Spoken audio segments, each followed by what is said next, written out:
Queridos hermanos, queridas hermanas, alumnas del seminario, muy buenas noches ya aquí en El Dorado.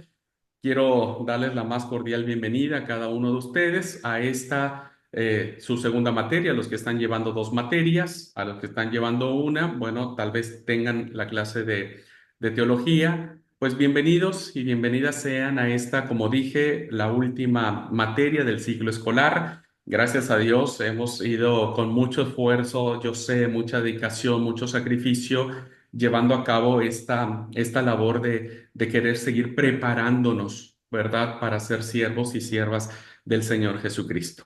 A nombre del seminario queremos darles entonces la bienvenida a esta materia que es fundamental, que se llama Teología Sistemática 1, que es importantísima para nuestra formación y sobre todo para la trascendencia de lo que Dios significa, ¿no? Y cómo Dios se revela de una manera especial a través de su palabra y entonces nos motiva a todos nosotros a pensar en Él. Y cuando pensamos en Él y hablamos de Él, de alguna u otra manera, como dicen los teólogos, estamos haciendo teología. Bienvenidos entonces a esta materia que para nosotros es fundamental que nuestros alumnos la tomen. Y bueno, también quiero agradecer muchísimo al pastor Ausencio Arroyo, plenamente conocido por todos nosotros, el que haya tomado esta decisión y agradecer que entre sus muchos compromisos tenga un corazón siempre para Argentina, para el seminario.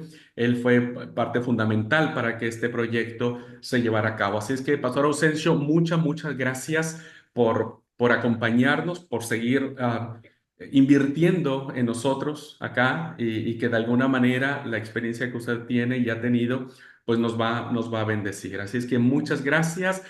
No le digo que se sienta cómodo porque sé que se siente re cómodo por su casa y eso para nosotros es fundamentalísimo. Pues hermanos, no, creo que Ausencio no necesita mucha presentación. Todos sabemos que solamente puedo decir dos cosas. Es un gran pastor y un gran teólogo y un gran amigo. Con eso creo que es suficiente como para saber que estamos en muy buenas manos. Vamos a orar, ¿les parece? Vamos a orar para que Dios en su infinita misericordia nos acompañe en esta cursada. Les invito a orar. Amado y buen Padre Celestial, te damos gracias por este tiempo, un tiempo maravilloso de reflexión en tu palabra, en el misterio de amor y de profundidad y de ternura que tú sigues manifestándonos a cada uno de nosotros. Queremos pedirte, Señor, que bendigas este tiempo, que bendigas al pastor Ausencio, que le des sabiduría y también a todos nosotros como alumnos, que abras nuestra mente y corazón para comprender esta hermosa realidad de lo que vos representás. Señor, ponemos este tiempo y esta cursada en tus manos para tu gloria y para tu honra, guiados en la unción de tu Espíritu Santo, pues lo pedimos y lo confiamos en el nombre poderoso de Cristo Jesús, nuestro Señor. Amén. Amén. Ausencio querido, la clase es toda tuya, los alumnos están más que dispuestos, así es que muchas gracias nuevamente, amigo, y te mando un abrazote. Muchas gracias. Igualmente recibo el abrazo y gracias por la oportunidad. Les quiero saludar a todos, a todas. Es una alegría compartir con ustedes este tiempo, un tiempo de diálogo, un tiempo de reflexión y me complace enormemente conectarme con Sudamérica, con el CEBAID y específicamente con Argentina, Uruguay y mis hermanos, hermanas que estén también tomando clase, siendo de otros países. Deseo que el Señor les prospere grandemente y que este proyecto repercuta muy favorablemente en sus vidas, no solo para aumentar conocimientos, sino sobre todo para una transformación, para un cambio positivo en nuestras personas. Voy a abordar el tema de la teología sistemática y voy a hacer una presentación de diapositivas para acompañar este.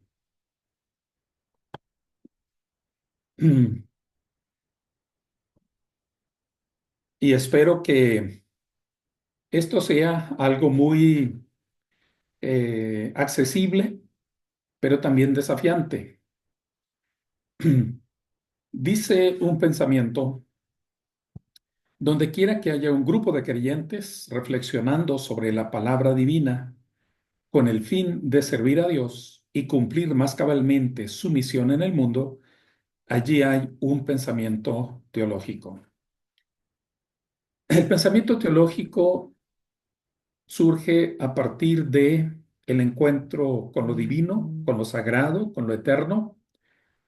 El pensamiento teológico tiene como finalidad el encontrar la manera de ser fieles, de responder al llamado de Dios, de encontrar cuál es la voluntad suya y cuál es la forma en la que debemos de cumplirla, tanto a nivel personal como a nivel de el cuerpo que es la iglesia.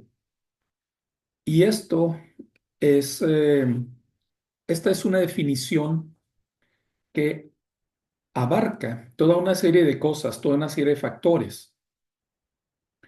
La teología no solo está en las personas que son profesionales, la teología está en todo creyente, en toda persona que a la luz de la palabra divina busca descubrir el camino correcto de honrar a Dios.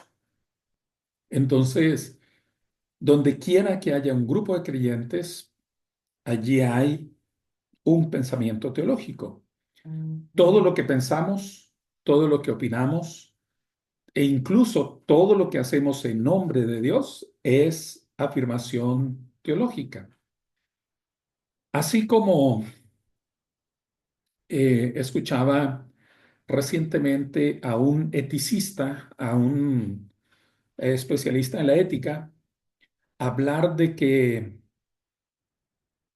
toda persona lleva a la intimidad su estructura social, la forma de cómo tiene organizado su pensamiento, la cosmovisión que tiene del mundo y cómo se ve a sí mismo ubicado en el mundo, en la relación con los demás, en la relación dependiendo de su género y el otro género, cuál es el lugar. Toda esa visión que se tiene de lo social es algo que se lleva a la intimidad. Quien tiene un pensamiento de superioridad lo lleva a la relación de la intimidad. Quien tiene un pensamiento de madurez, de coherencia, de aceptación del otro, eso lo lleva a la intimidad. Esto es en todo ámbito de la vida, en todo sector donde nos desenvolvemos, allí nosotros llevamos lo que somos como personas, lo que pensamos, lo que sentimos, nuestros valores, nuestras prioridades, todo lo llevamos. Nuestro carácter, todo termina en las cosas que hacemos. El ámbito teológico tiene que ver con esto, tiene que ver con el campo de la vida, tiene que ver con los ámbitos de la vida. Todo lo que ustedes y yo decimos en nombre de Dios tiene que ver con la teología. ¿Por qué? Porque todo lo que hago, mi manera de proceder y mi manera de hacer la pastoral, mi manera de comprender lo que significa iglesia y de vivir la iglesia, tiene que ver con mi teología, tiene que ver con mi comprensión sobre Dios, mi comprensión sobre el ser humano, mi comprensión sobre el presente y el futuro. Así que es todo un conjunto de elementos. La reflexión teológica toma distintas formas. ¿Cuáles formas puede tomar? Bueno, pues puede ser que la teología llegue a las afirmaciones dogmáticas. Tenemos nosotros artículos de fe o puntos de fe. Tenemos postulados que definen qué creemos sobre Dios, qué creemos sobre Jesucristo, sobre el Espíritu, sobre la Biblia. Hay toda una serie de temas que abarcan el campo de la teología y cuando hacemos una declaración, hacemos una afirmación, lo que estamos haciendo es un resumen sobre nuestra, nuestro entendimiento, nuestras convicciones, nuestra forma de acercarnos. Y entonces hacemos afirmaciones dogmáticas. Por ejemplo, Dios es eterno. El Hijo, Jesucristo es el Hijo de Dios. Jesucristo vendrá a juzgar al mundo. Son afirmaciones dogmáticas. Las afirmaciones dogmáticas son como la culminación de reflexiones a lo largo de la historia, del planteamiento de estudios a la luz de la Biblia, de diálogos, de análisis del lenguaje, de desarrollar la comprensión. Las afirmaciones dogmáticas sería como la culminación, sería como las expresiones más acabadas, más desarrolladas acerca de la teología. Luego, también la reflexión puede encauzarse, desarrollarse en los estudios bíblicos en el hogar. Lo que se estudia de una manera casual, familiar, de una manera sin tanta restricción, sin tanta disciplina, sin tanta técnica, también es reflexión teológica. Cuando hablamos acerca de la comunión, hablamos acerca de la misión de cada creyente, el llamado de cada creyente, cuando hacemos estudios bíblicos en un hogar, y desarrollamos algunas ideas a partir de los textos bíblicos, estamos haciendo teología. Pero la teología también está en los cantos, ¿verdad? También está en los cantos. ¿Qué se canta? ¿Cómo se canta? ¿A quién se le canta? Eh, ¿Cuánto se canta? Todo esto tiene que ver con teología. Teología también está en el arte religioso, en la arquitectura de los templos, en la liturgia y por supuesto también está en la parte práctica de la pastoral, como la predicación, como la consejería, la administración, el liderazgo. Todo tiene que ver con fundamentos teológicos, con convicciones, con creencias teológicas. La propia arquitectura de las casas de oración, de los templos que empleamos, todas ellas revelan algo sobre Dios, ¿verdad? En la antigüedad o en la Edad Media hacían los edificios altísimos porque su concepción era la de un ser humano empequeñecido, un Dios enorme que está por encima de nuestro nivel. Entonces, mientras más alto, pues reflejaba como mayor dimensión de la gloria de Dios, mayor grandeza de la gloria de Dios. Hoy la arquitectura va cambiando, todo eso refleja fundamentos, valores teológicos.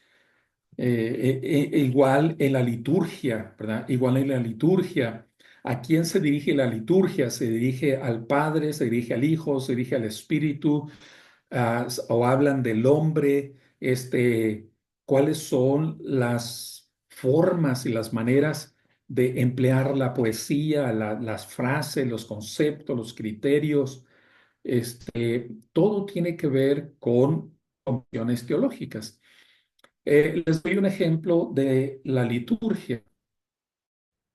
Hay un estribillo que cantamos, y que está basado en un texto de Pedro, en donde él dice, el mismo os perfeccione, afirme, fortalezca y establezca. Es un pasaje en donde la alabanza tiene un énfasis de promoción de algo positivo, de una experiencia de enriquecimiento, una experiencia de crecer, una experiencia de nuevo aliento delante de Dios. Estamos en las manos de Dios y Él va moldeando, transformando cada día nuestra personalidad, nuestro carácter. Pero del texto, el que hizo el arreglo del canto le quitó una frase, la frase que dice, el mismo después que hayáis padecido un poco de tiempo. Esto se lo quitó. ¿Por qué? Porque muchas veces en la teología lo que hacemos es un énfasis en la gloria, un énfasis en la bendición, en la prosperidad, un énfasis en el bienestar y no somos tan realistas como lo es la Biblia, porque la Biblia habla del dolor, habla del lamento, habla de la adversidad. En la Biblia incorpora este, el sufrimiento como parte de la vida y los seres humanos como que vamos entresacando, esto me gusta, esto no me gusta. Vamos haciendo un canon dentro del canon, vamos haciendo una selección, qué textos me gustan, cuáles no me gustan, y entonces los que me gustan los recito, los aprendo, los comparto, pero pues eso refleja muchas veces una parcialidad, refleja un criterio selectivo, no de la visión amplia que tienen los propios textos bíblicos. La teología es ante todo una reflexión en la comunidad de creyentes.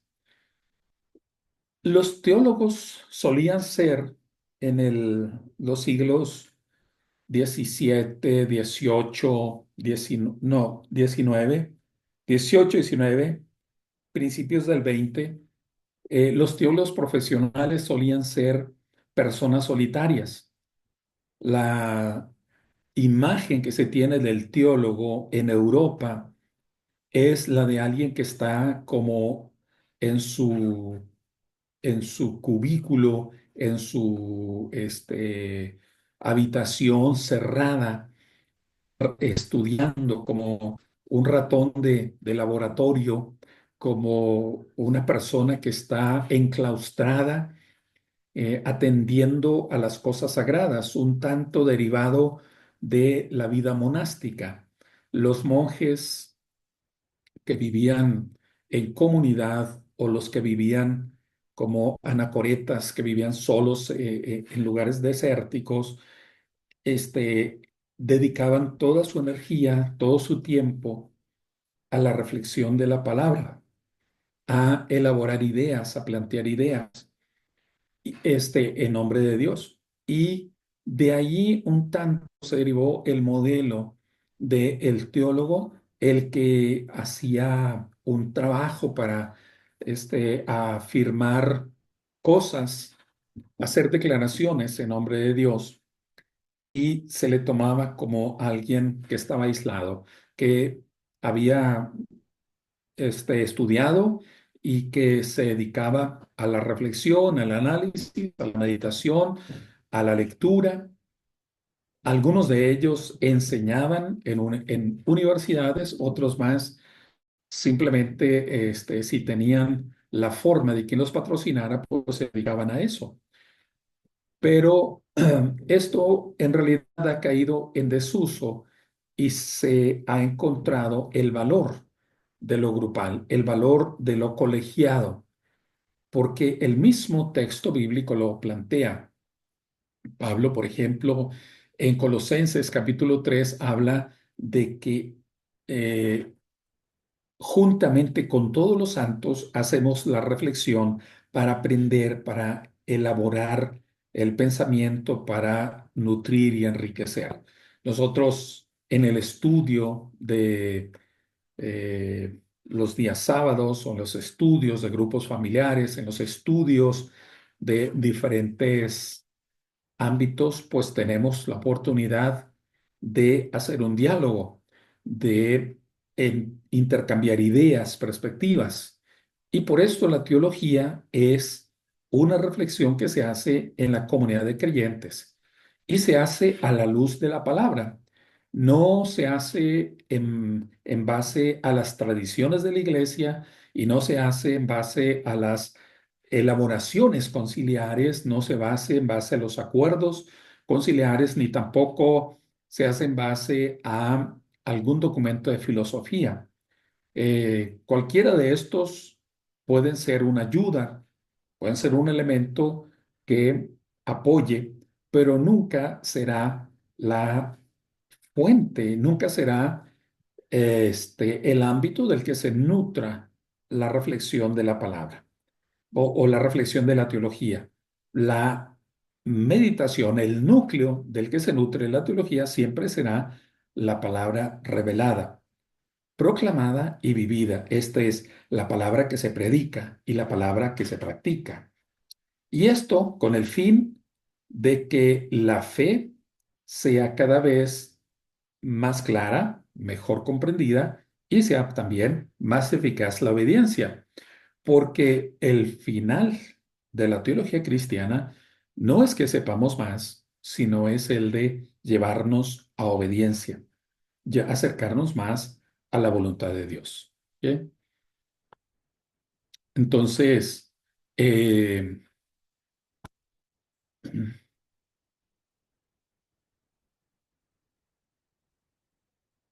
un segundo.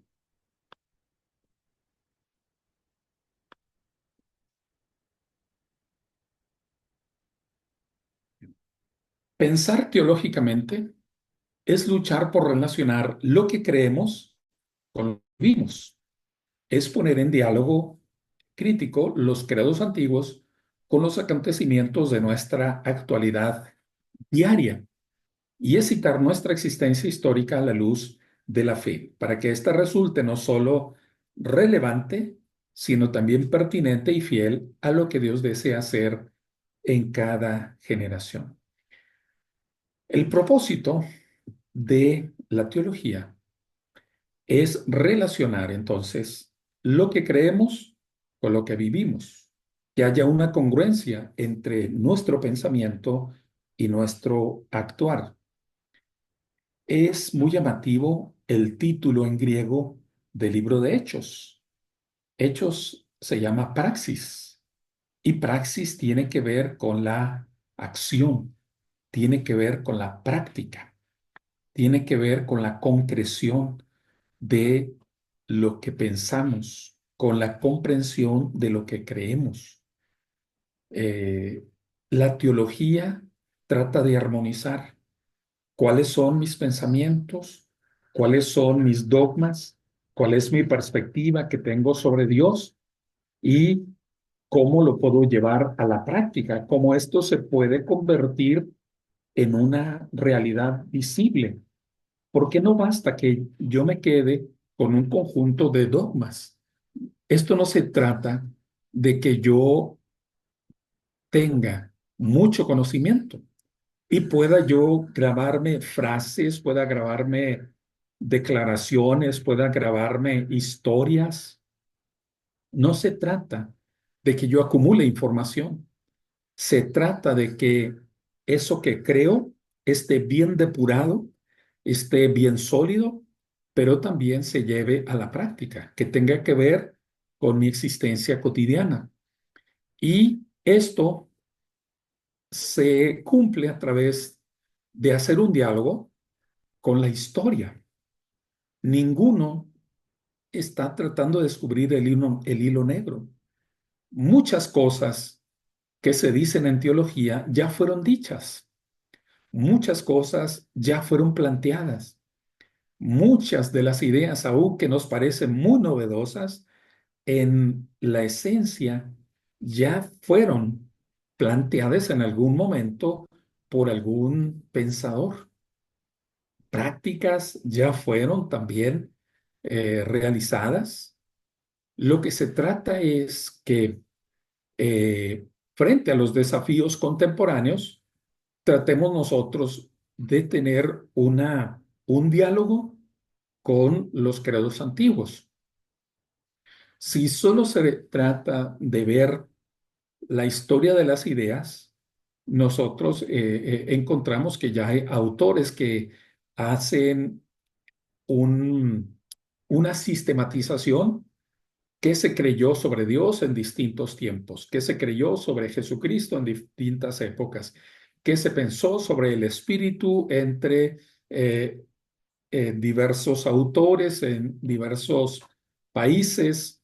Ya se puede hacer este diálogo con los credos antiguos, desde el texto bíblico, que es el que nos nutre para las afirmaciones dogmáticas, pero ya las siguientes generaciones, uno puede ir mirando cómo fueron respondiendo a los desafíos que tenían en su contexto, a la filosofía griega, a las culturas romanas, a las situaciones que iban viviendo, cómo fueron respondiendo. Así que la teología no es que se hace aislándose de la gente o aislándose de las épocas, se hace siempre en diálogo. ¿Por qué? Porque es más justo y más sensato entablar un diálogo con las generaciones antiguas. También se trata de situar nuestra existencia histórica a la luz de la fe. Esto es, vamos a responder a los desafíos contemporáneos. No había los mismos diálogos, no había la misma inquietud de situaciones de vida antes que las que tenemos ahora. No, o por lo menos en la misma intensidad, no con la misma pasión o con la complejidad que solemos tener ahora. Aunque muchas cosas probablemente pues ya hayan existido, no lo tenemos en el conjunto como lo tenemos ahora. Hoy hay muchas situaciones que nos desafía acerca del el ámbito armamentista, el ámbito de las guerras, el ámbito de la ideología de género, los desafíos que tenemos con la contaminación y la lucha por preservar el planeta o las especies en peligro de extinción. Hoy también existe un ateísmo galopante. Hoy hay mucha gente que ha perdido la, la, la preferencia de estar en comunidad de iglesias. Tenemos también el desafío de los grupos feministas o de distintos sectores de población que se consideran marginados y que luchan por ciertos derechos, como grupos indígenas o migrantes en algunos países, que son grupos que generalmente son aislados o son débiles en su contexto. Es muy importante entender los desafíos que tenemos también sobre el racismo, sobre el sexismo, sobre el concepto de matrimonio, sobre una serie de factores que sin duda nos llaman a tener conclusiones sensatas y a responder de una manera fiel, ¿verdad? En nuestra generación. ¿Para qué? Bueno, para que la fe cristiana sea relevante y sea pertinente. Relevante porque realmente las personas lo tomen como importante para su vida, como importante en el conjunto de su pensamiento y pertinente, por decir, está a tono, está eh, actualizado, está como una herramienta vigente para que sea un medio favorable de organizarnos como sociedad. Bueno, esto es la teología y de esto se trata, ¿verdad? Se trata de abordar las diferentes temáticas que nos presenta el campo que abordamos. Esta lucha por la pertinencia de la fe tiene que ver con la teología de todos los días. Es la teología del diario, ¿verdad? ¿Cómo tengo que convivir con la gente? ¿Cómo tengo que responder a lo que me dice la cultura? ¿Cómo- ¿Qué tengo que decir? ¿Verdad? ¿Qué dice la fe acerca de los cambios políticos? ¿Qué dice la fe acerca de lo que me encuentro cotidianamente en la calle cuando veo las parejas de personas del mismo sexo que se abrazan, que se besan, o cuando sé que son matrimonio, que quieren adoptar hijos, que la teología tiene que ver con la existencia cotidiana? No tiene que ver únicamente con el futuro, no únicamente con lo eterno, con lo sagrado, sino más bien con lo cotidiano. Así que esta es una tarea que nos corresponde a todos como pueblos de Dios, vámoslo o no, somos desafiados a tener una respuesta, ¿no? Para esto es la teología.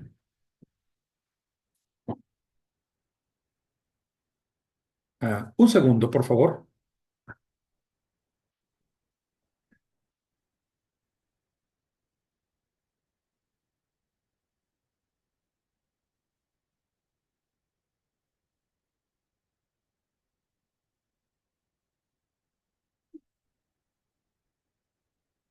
Bueno, la teología tiene que ver también con una mascota que se quedó atrapada en tu baño y que estaba urgida de salir desde hace minutos. Y bueno, la teología me dice que debo ser compasivo, ¿verdad? Con mis mascotas.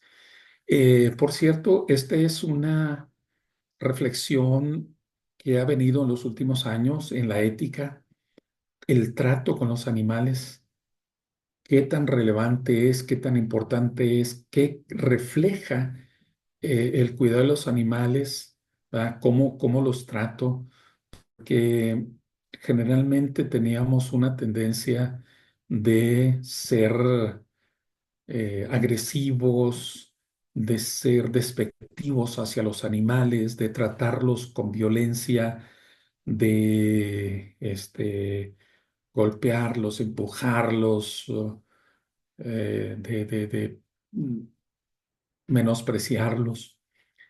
Hoy hay muchas personas que crían perrijos, crían gatos como si fueran hijos, crían mascotas como si fuesen humanos.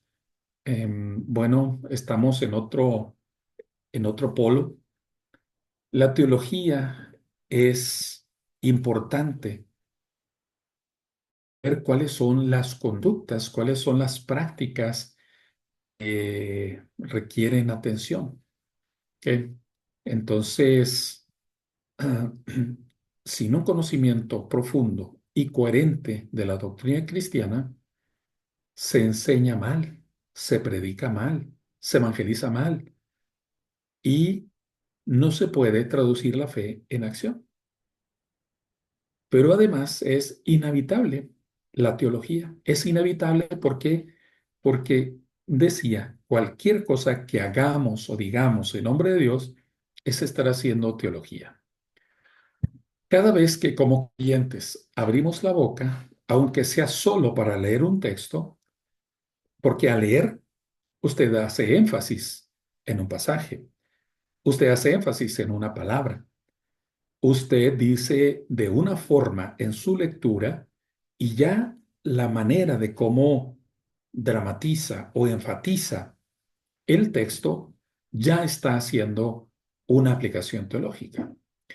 Estamos incluso en las palabras que realzamos en la simple lectura, interpretando, diciéndole a Jesucristo, de Dios, de la fe, de la iglesia, de la salvación, algo que es bueno o malo, verdadero o distorsionado, constructivo o negativo, claro, confuso, oportuno o desubicado. Es decir, cualquier cosa que digamos sobre la fe, sobre lo sagrado, sobre lo eterno, sobre lo sublime, cualquier cosa que digamos desde un lugar como el púlpito, si usted está dirigiendo, si usted está predicando, si está dando una clase o si está dando un consejo desde un lugar de líder cristiano, usted está haciendo teología. Por lo tanto, cada vez, ¿verdad?, que hablemos o hagamos algo en el nombre de Dios, estamos haciendo teología. Entonces, yo espero que esto sea entendible, sea también algo que les desafíe, porque lo que nos preguntamos siempre es, ¿estoy creyendo lo correcto? ¿Estoy creyendo de manera apropiada, saludable? ¿Mi fe es realmente una fe bíblica? Parto de una sospecha, la sospecha de que no todo lo que yo piense es correcto. No todo lo que yo afirme, por lo tanto, es correcto. Hoy puedo tener una comprensión y digo mi comprensión, pero mañana puedo cambiar mi comprensión. Pero yo espero que mi comprensión cambie por argumentos, por meditación, porque puedo tener una elaboración mucho más avanzada, más madura que la que tenía antes. Entonces, eh, mis palabras, mis conceptos deben estar desarrollados a partir de la reflexión. La teología sistemática tiene varios apartados. Lo que es teología propia, o sea, hablar de Dios, y de Dios se habla acerca del ser de Dios, acerca de sus atributos, acerca de su carácter, acerca de su santidad, su soberanía, su dominio, su presencia, acerca de su aceidad, acerca de su justicia, su compasión. Entonces, tenemos una elaboración sobre lo que creemos sobre Dios, ¿verdad? Creo en Dios, pero ¿qué creo sobre Dios? ¿En qué Dios creo? ¿Qué entiendo? ¿Cómo se manifiesta? ¿Espera de mí? ¿Cómo interviene en la historia, en mi persona? Eh, Hay toda una serie de elementos que están contenidos en este apartado. El otro apartado es la cristología.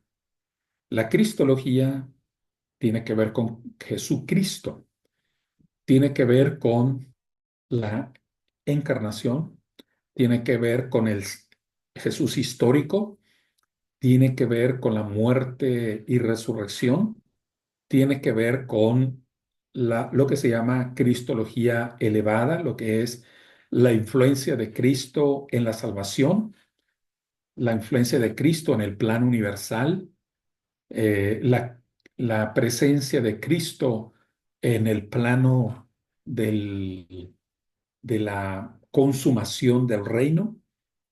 La cristología entonces abarca varios puntos que tienen que ver con el Hijo de Dios, el ser encarnado. El tercer apartado es la neumatología. Y la neumatología es el abordar el estudio sobre el Espíritu Santo. ¿Es el Espíritu Santo una persona? ¿Es el Espíritu Santo el poder de Dios? ¿Es el Espíritu la presencia divina? Acerca del Espíritu. ¿Cómo se acerca en el creyente? ¿Solo está en el creyente o también está en los no creyentes? Ah, cuando se manifiesta en un creyente, ¿de qué manera se manifiesta? ¿De qué manera se muestra? ¿Qué cosas hace el Espíritu? ¿Con qué está asociado? ¿Está asociado con el poder? ¿Está asociado con la santidad? ¿Con qué está asociado? Hay entonces varios aspectos que revisar en el ámbito del Espíritu.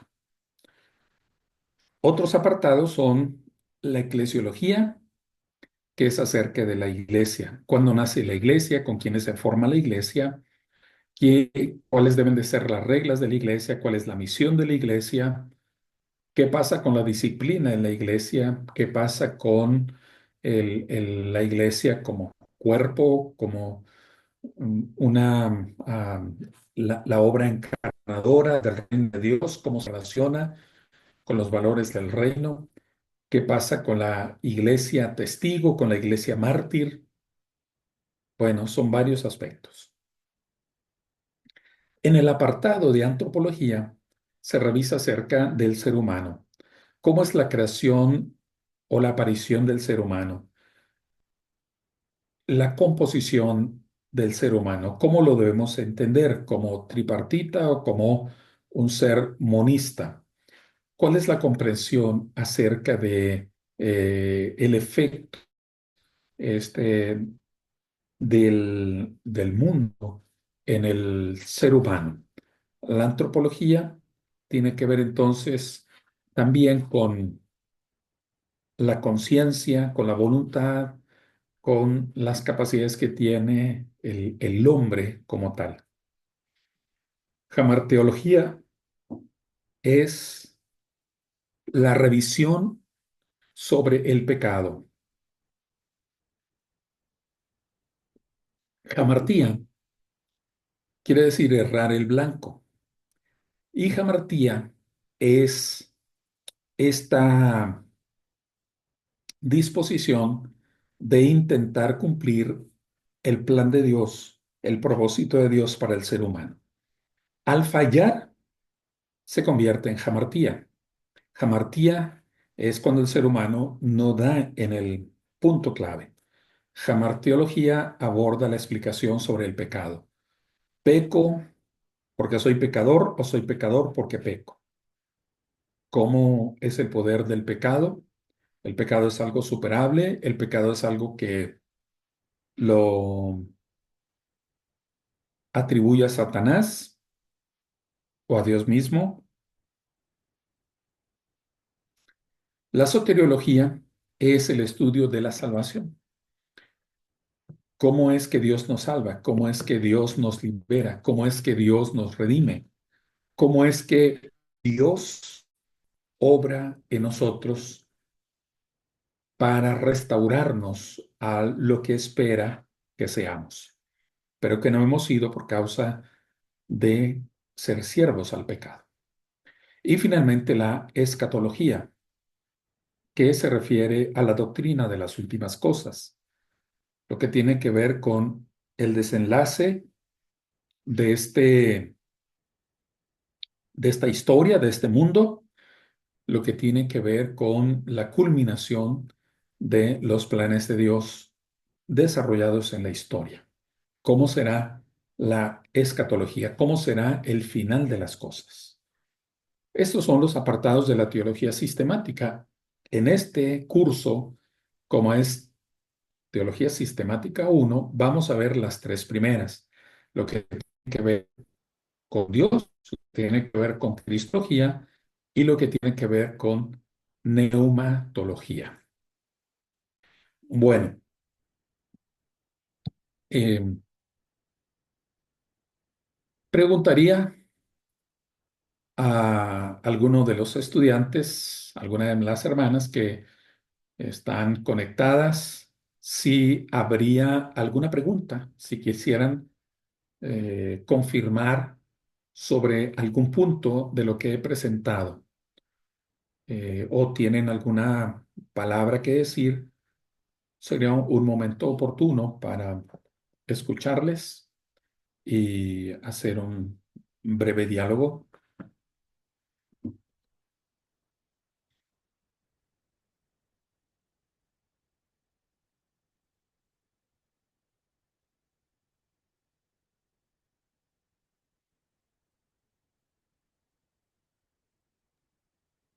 Vamos bien, profe. Yo por ahora no tengo dudas. Correcto, muchas gracias. Muchas gracias, Noé. Bien,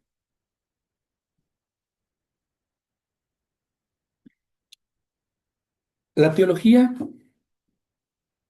se basa en el documento sagrado que constituye la Biblia. No es una reflexión en el aire, no es la imaginación, no es la fantasía, es tener el documento sagrado, tener un estudio, una comprensión de ese documento sagrado y es el acercamiento a la escritura lo que me da una herramienta apropiada. Me acerco a la Biblia, pero al acercarme a la Biblia, no lo hago de una manera directa. Digamos que habría dos maneras, dos formas de poder comprender lo que dice la Biblia. Una sería viajar en el tiempo y este, ubicarnos en el contexto geográfico, cultural de los países, de las culturas en los cuales se escribió la Biblia. Y la otra manera es que yo utilice un recurso técnico para comprender el mundo antiguo, para comprender tanto mi mundo y comprender el mundo antiguo. No solamente comprender el mundo antiguo, sino también entender mi cultura, mi sociedad, mi tiempo presente. Y como no puedo viajar en el tiempo, entonces la manera de hacer un acercamiento acerca de lo que dice sobre el mensaje de la Biblia, pues es empleando un método técnico. Y ese método técnico es la hermenéutica. La hermenéutica significa la disciplina de interpretación, la disciplina como herramienta, la disciplina como un medio por el que yo me acerque a entender, a comprender la cultura en la que fue escrita la escritura para comprender la escritura sagrada. ¿Sí? Entonces, vamos a tratar de revisar esto de la hermenéutica y la cultura en una perspectiva teológica. El problema básico de la hermenéutica bíblica es cómo transponer el mensaje bíblico del contexto original al contexto del lector o del oyente moderno. Cómo hacer que lo que se supone que dijo el escritor original y lo escuchó el oyente original sea lo mismo que se esté diciendo ahora y se esté escuchando ahora, para que produzca el mismo impacto que se esperaba que produjera en los lectores originales. ¿Cómo poder lograrlo? Porque esto requiere todo un proceso. El acercamiento a la escritura nos puede dar alternativas. Estas alternativas son tres modos principales. Estos modos principales son los siguientes. Primero, hay un método intuitivo. Si yo tengo la escritura, la tengo en mano, la tengo para revisarla, para estudiarla, yo me puedo acercar a la escritura en una forma intuitiva. Y la forma intuitiva es de yo pienso que sé lo que está diciendo, lo que quiere decir. Aquí, en este método, el interés del intérprete se relaciona con la pertenencia y la aprobación personal del mensaje en su propia situación. Entonces, voy a considerar si lo que me está diciendo suena aceptable o no suena aceptable. Muchas veces la técnica hermenéutica se deja de lado. ¿Por qué? Porque el modelo intuitivo no, no revisa la historia, no revisa el lenguaje en su contexto, no revisa si era algo positivo o era algo reprobado, no dice, ¿verdad? En el modelo intuitivo no se preocupa por si está entendiendo las cosas al revés. Simplemente es lo que entiendo, eso es lo que voy a hacer. ¿Ah? Si la Biblia me lo dice, pues así lo tomo. Pero lo toma de una manera irresponsable porque cree que está realmente entendiendo la lectura. Otro modelo, otra forma de acercamiento, se le conoce como el modelo científico. Y este se basa en el estudio de la lingüística, el estudio de de las situaciones históricas para interpretar la escritura. El tema central en la Biblia es la acción de Dios en la historia, cómo Dios se mostró en algún momento con personas, con el pueblo, en eventos, cómo es que Dios actuó, cómo lo describe el texto y cómo toda su revelación alcanzó una culminación en la obra y la persona de Jesucristo. Es imposible entender el mensaje bíblico aparte del contexto cultural original. El método científico trata de definir qué significaba una palabra, qué significaba una frase, qué significaba una acción, ¿verdad? Porque hay acciones simbólicas, qué significaban. Un golpe, por ejemplo, con el dorso de la mano en el rostro, ¿qué significaba eso? Pues significaba desprecio, significaba deshonra, como era una afirmación de tú eres eh, despreciable, tú has deshonrado, tú no eres aceptado. Y no era un golpe de violencia física para robarle o violencia física para ajustar alguna cuenta pendiente que tuviesen, sino era un golpe con un sentido religioso, una condenación, un reproche en términos religiosos. Eh, y hay un tercer modo de acercamiento al texto y se llama el modo contextual. La meta en el modo contextual es que el horizonte de la cultura receptora, es decir, si yo soy el lector contemporáneo, mi cultura receptora se tiene que fusionar en el horizonte del texto, tienen que coincidir. ¿Va? Tengo que comprender si el contexto lo que había era una angustia emocional, una preocupación por la persecución, había un tiempo de confusión de ideas. Tengo que tratar de encontrar cuál era el horizonte de esa cultura, o más bien, cuál es el horizonte que hay en mi cultura para ver el horizonte que hay en el texto y tratar de que estos horizontes coincidan, ¿verdad? Que haya afinidad, que no sean tan diferentes, este, de manera que el mensaje proclamado en la cultura receptora sea un equivalente dinámico del mensaje. Hay un caso paradigmático de cómo no se entienden bien el propósito de los documentos bíblicos. El libro del Apocalipsis es un libro que es muy conocido supuestamente, porque muchos habrán escuchado eh, ideas, conceptos, imágenes que vienen del libro del Apocalipsis, que la imagen de la bestia, que el 666, que los jinetes del Apocalipsis, que la novia del Apocalipsis, etcétera. Pero muchos mal entienden el Apocalipsis.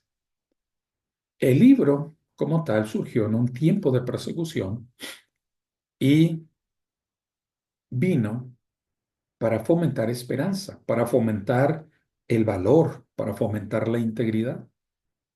Hoy es leído el Apocalipsis, pero se lee y produce miedo, produce un impacto contrario al que se esperaba que produjera en el momento primero, en el momento que surgió el libro. Debe buscarse que haya una congruencia en el horizonte de la cultura receptora con el horizonte del texto. Debo entender los dos horizontes. Para acercarme en el modelo contextual, tengo algo que se llama el círculo hermenéutico, que es un método con el que a través de diferentes pasos yo puedo trabajar. Puedo trabajar el, el texto, puedo trabajar el pasaje. El círculo hermenéutico parte del hecho de que el proceso interpretativo comprende un círculo de interpretación, un círculo en el que el intérprete y el texto están mutuamente comprometidos. No es algo en donde yo como persona soy ajeno a lo que interpreto, soy ajeno al esfuerzo que hago de comprender lo que está señalando el texto, porque soy desafiado. El texto me llama a una acción, el texto me llama a un pensamiento, a dejar algo, a adoptar algo, a asimilarme en algo, asumir una responsabilidad, en fin, tiene distintos objetivos el texto. Y hay un proceso en donde es el texto y yo, donde vamos interactuando, donde nos vamos relacionando y estamos comprometidos para llegar a la interpretación sensata, correcta. El proceso de lo que se llama el círculo hermenéutico comprende un movimiento en dos sentidos.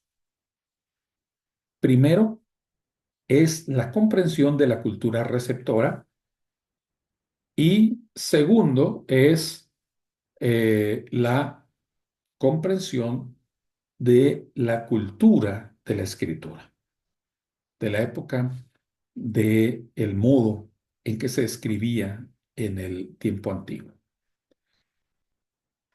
Parto de comprender la cultura receptora. Debo entender lo que está pasando en mi entorno. Si no comprendo lo que está pasando en mi entorno, no entiendo lo que son mis esquemas, mis modelos de pensamiento. Ustedes y yo tenemos pensamientos y tenemos ciertos patrones de pensamiento. A eso, en sentido metafórico, se le llaman lentes, porque son los medios con los que yo leo el texto bíblico. Nadie se acerca a la palabra totalmente en blanco, totalmente en limpio en su mente. Todos tenemos ya ideas, todos tenemos ya una comprensión sobre Dios, sobre nosotros, sobre la vida, sobre el presente, el futuro. Todos tenemos ya ciertos criterios. ¿Qué es lo santo? ¿Qué es lo mundano, lo profano? Todos tenemos ciertos pensamientos, pero debo entender yo mi cultura, debo entender en qué lugar estoy parado, cuál es mi posición en la vida. Todo intérprete vive en una situación histórica concreta, en una cultura de la que deriva su lengua, patrones de pensamiento y de conducta, métodos de aprendizaje, reacciones emocionales, valores, intereses y metas. Es decir, yo soy un producto de mi entorno. No he nacido en el vacío, no me he criado en el vacío. Aprendí un lenguaje, aprendí maneras de expresar, aprendí maneras de reaccionar, aprendí prioridades, aprendí qué hacer ante tal o cual situación. Debo entender mi cultura, porque es la cultura receptora del texto. La palabra de Dios tiene que alcanzarlo en términos de su propia cultura. Pasa muchas veces en la predicación que los predicadores enseñan mensajes de la Biblia, pero lo presentan como clase de historia, no como algo actualizado. Lo presentan como algo que pasó hace miles de años, hace 2000 años o 3000 años. pero no como algo vivo, como algo que tiene que ver conmigo, con mi momento. Como el predicador no siempre hace buena teología, entonces no lleva un mensaje actualizado, un mensaje pertinente a su tiempo. Y solo dice, en aquel tiempo, en aquellos años, en la antigüedad, entre los hebreos, entre los griegos, entre los romanos. ¿Y eso qué? ¿Y a mí qué me dice la palabra? Pero el conocimiento de Dios solo es posible cuando la palabra se encarna en la situación del intérprete.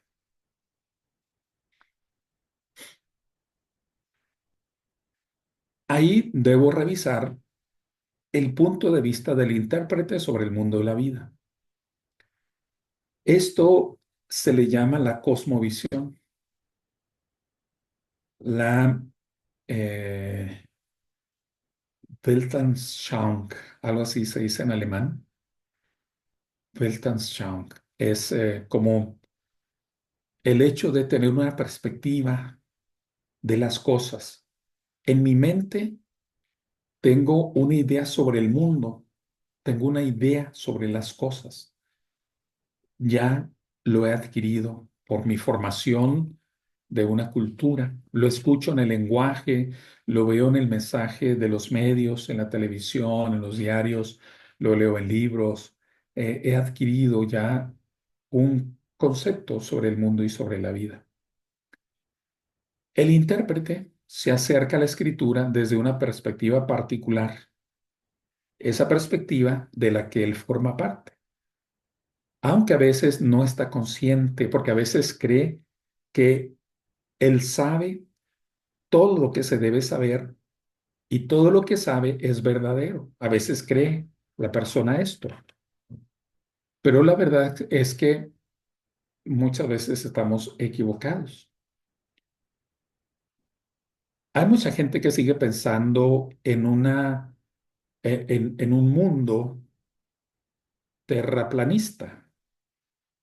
Cree que estamos en un mundo que todo es un plano. No cree en la esfera, el planeta como un globo, sino cree en el plano. Y las personas llegan a tener entendimientos y comprensiones a partir de sus lecturas, de su fantasía, de lo que escucha, pero esto no se puede tener como una herramienta para hacer teología. Consciente de ello o no, esta perspectiva del mundo y la vida está influenciada por la religión, por las actividades que hacemos y toda una serie de actividades, de relaciones que tenemos en el mundo. Y debemos de ser conscientes de ello. Y un concepto clave en este círculo hermenéutico es la escritura sagrada. Dios habló en el pasado y sigue hablando hoy por medio de la escritura. Y este ya es un dogma. Hay, hay quien cree que puede haber revelación directa a una persona en una determinada circunstancia y lo puede tomar eso como algo de revelación sagrada. Hay quien dice, Dios me habló esta noche y nosotros creemos que Dios nos habla por lo que está en la escritura. Dios se puede hacer presente para nosotros en los eventos, porque la revelación de Dios y el hombre, en la escritura habla, ¿verdad?, de la revelación de Dios, lo que Dios quiso darse a conocer, lo que Dios quiso mostrarse, lo que Dios quiso que supiéramos de Él. Y Jesucristo significa la revelación plena, la culminación de esto que Dios quería que supiéramos de Él. Entonces nosotros tenemos este acceso a la Escritura Sagrada, el libro de la vida, el libro de la revelación de Dios. Y el último elemento que está en juego en el círculo hermenéutico es la teología, porque la teología ha de, en primer lugar, tener una fase de elaboración llamada teología bíblica, que es organizar todas las ideas que están en la Biblia. Se organiza todo lo que dice sobre Dios, sobre el Hijo, sobre el Espíritu, y esto es lo que afirma la Biblia. Estos son los criterios, estos son los postulados. Luego de eso, se hace ya un trabajo de abordar distintos ámbitos, otras cosas que tienen que ver con la vida más amplia de los seres humanos. Entonces, el círculo hermenéutico funciona así. Lo primero que debo comprender es la cultura receptora del texto bíblico, que es la cultura en la cual me encuentro y en la cual se encuentran los oyentes, las personas a las que voy a predicar o a aconsejar. Debo entender esa cultura, cuáles son sus valores, por qué tienen esta afirmación, por qué están sucediendo tales o cuales cosas. ¿Qué entiende el ser humano sobre sí mismo ahora? ¿Ah? A muchas personas de la actualidad ya no les interesa el futuro eterno, ¿ah? Pero pues está ahí revisando diferentes aspectos, diferentes ámbitos de la existencia. Luego de la cultura receptora, yo voy a la perspectiva del mundo, ¿sí?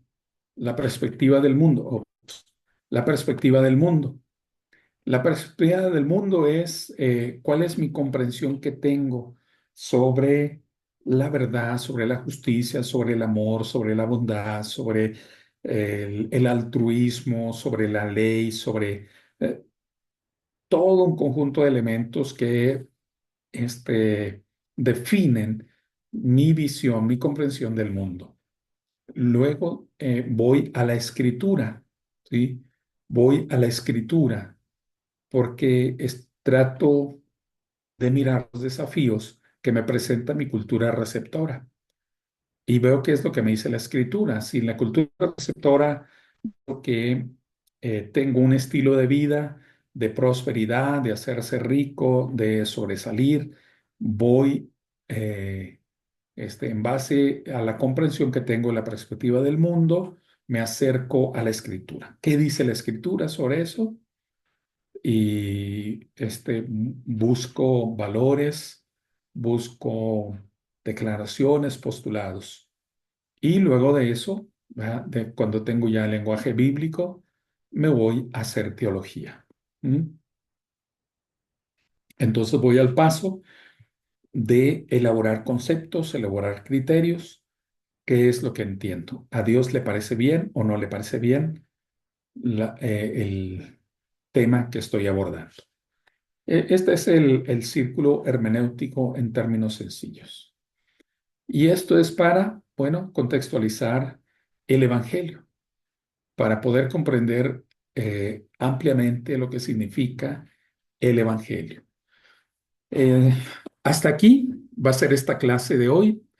Primeramente Dios, nos encontramos en la siguiente sesión en donde abordaremos algunos conceptos más sobre las escrituras y empezaremos a ver algo sobre el tema de Dios.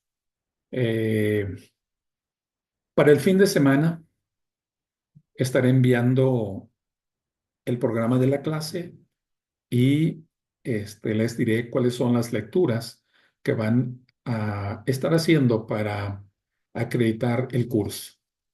Por lo pronto, aquí dejo la presentación y si hubiese alguna pregunta, algún comentario antes de concluir, pues los escucho.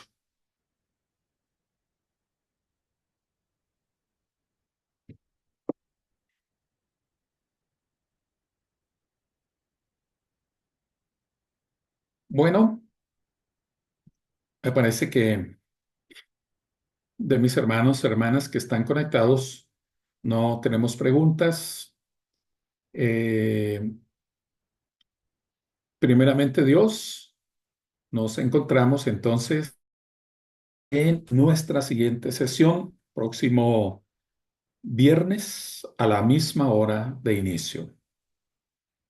Por lo pronto, nos despedimos. Un abrazo, bendiciones para todos.